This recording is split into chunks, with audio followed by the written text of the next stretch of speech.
This is a timely question, depending on where who's watching this and what time in where we are in the world at the point of watching this. Historically, I would have gone FBA all the way, because you don't handle all the logistics. You get the benefit of Prime, which helps towards conversion, click-through rates, which all help towards ranking and generating sales. But with where we are today in today's climate, my answer would be both. And the answer is both because you're forced to do both. With the impending inventory limits that are currently involved in Amazon, so the average is roughly 200 units per ASIN at the moment. And there are ways of increasing that over time and circumventing and stuff. But you are forced to leverage both platforms or both ways of shipping to maintain an in-stock status. As you know, one of the worst things you can do on Amazon is run out of inventory.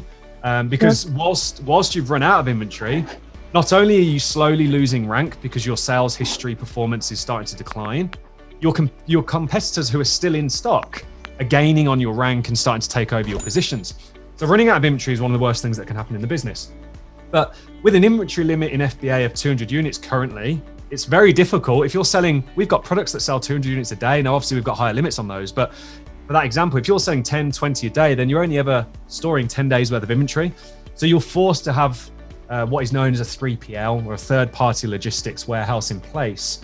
So you ship your inventory from India or China or Thailand, wherever you're sourcing from or locally, to that storage facility, that 3PL, third-party logistics company. And then from there, you drip feed inventory into Amazon FBA. And whilst Amazon FBA is definitely the priority, what we do is then we also have an FBM listing, so that in the event that we have any issues with inventory in FBA, we can flip that listing to FBM and start fulfilling the orders ourselves from the third-party warehouse. So we still maintain that in-stock status, we still own that buy box, we still generate those sales, but we're reacting to the inventory restrictions, I suppose you'd call them, that are currently in place. And I think as we come out of this, as the pandemic and everything starts to die off, hopefully into 2021, Amazon start getting a handle on the logistics and the capacity of these fulfillment centers. I think what's going to happen is people will continue to operate that way, as it just gives that level of security and protection. And previously, I believe that FBA made it a bit lazy for people. They didn't have to, because they could send as much as they wanted to. Amazon would take care of it. But I believe now with what's happened, we've all had to step up a little bit. And I believe we'll continue to do so so it is a combination of both for sure.